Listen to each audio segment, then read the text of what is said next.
Que votre chien ait des antécédents de morsure ou pas, il se peut que votre vétérinaire ne soit pas à l'aise dans une situation et il peut alors demander à ce que l'on mette un lien ou une muselière autour du museau de votre chien, ou encore qu'il soit tenu fortement par un ou plusieurs assistants, souvent des inconnus. Il est alors bien plus facile de simplement lui mettre la muselière, comme c'est un exercice que vous avez entraîné depuis que votre chien est chiot, que votre chien l'adore, qu'il se jette dedans, et alors c'est la sécurité absolue pour le soigneur. C'est quand même bien plus simple. De plus, cela évite que votre chien fasse une association négative avec le vétérinaire, car il aura été stressé par le fait qu'on le tienne très fort ou qu'on lui mette quelque chose autour du museau.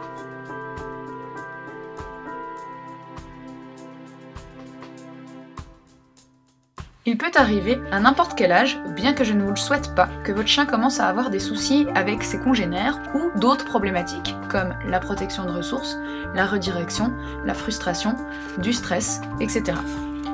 Lorsque vous allez commencer un programme de rééducation avec un professionnel, il y a alors des chances qu'il soit préférable de museler votre chien lorsqu'il sera amené à nouveau dans des situations qui étaient compliquées. Même si ça va mieux, ça ajoute de la sécurité pour tout le monde qu'il soit muselé. Et effectivement, on ne peut pas toujours tout contrôler. Si vous avez un chien qui a besoin d'espace, par exemple parce qu'il n'aime pas que les autres chiens lui sautent dessus, ou qu'il n'aime pas que les enfants viennent le caresser, vous avez beau expliquer, c'est pas toujours facile qu'on vous comprenne. Alors, si vous aimeriez vraiment que les gens ne s'approchent pas de votre chien, le mieux, c'est de lui apprendre à porter la muselière, même s'il n'y a pas vraiment de risque, de morsure ou autre. Si vous avez un chien qui ramasse tout ce qu'il trouve par terre, que ce soit pathologique, par exemple le pica, ou simplement une dépendance à la nourriture, par exemple pour certains chiens qui en ont manqué à une certaine époque, ou pour un jeune chiot qui prend tout en bouche, si l'apprentissage n'est pas fini, et puis que vous allez dans un endroit, un environnement où vous savez que c'est dangereux, qu'il peut y avoir des déchets ou de la mort au rat, du poison, etc., alors lui apprendre à porter la muselière peut permettre d'éviter les risques.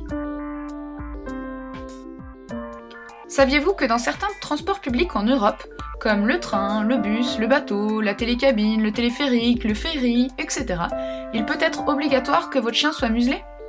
Souvent, on s'en rend compte trop tard, quand on vient de planifier nos vacances ou qu'on est en train de gérer les derniers détails organisationnels.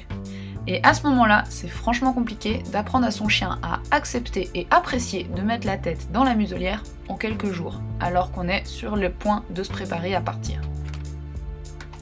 Dans tous les cas, même si votre chien n'a jamais mordu, n'a jamais ramassé tout ce qu'il trouve, que vous n'avez pas prévu de partir en train en Italie, le jour où vous aurez besoin de la muselière, pour une raison X ou Y, ça sera sûrement trop tard. Vous n'allez pas la prendre 2 mois à l'avance que vous allez en avoir besoin. En général, quand on en a besoin, on est dans l'urgence et là, c'est compliqué. Alors, vous commencez à me connaître, mieux vaut prévenir que guérir. Apprenons à nos chiens à aimer la muselière, c'est très facile à leur apprendre quand il n'y a pas encore eu d'association négative. C'est juste une partie de jeu, une partie de fun, apprenez-leur que la muselière, c'est un distributeur de friandises et il n'y aura pas de problème. C'est tellement plus simple quand on anticipe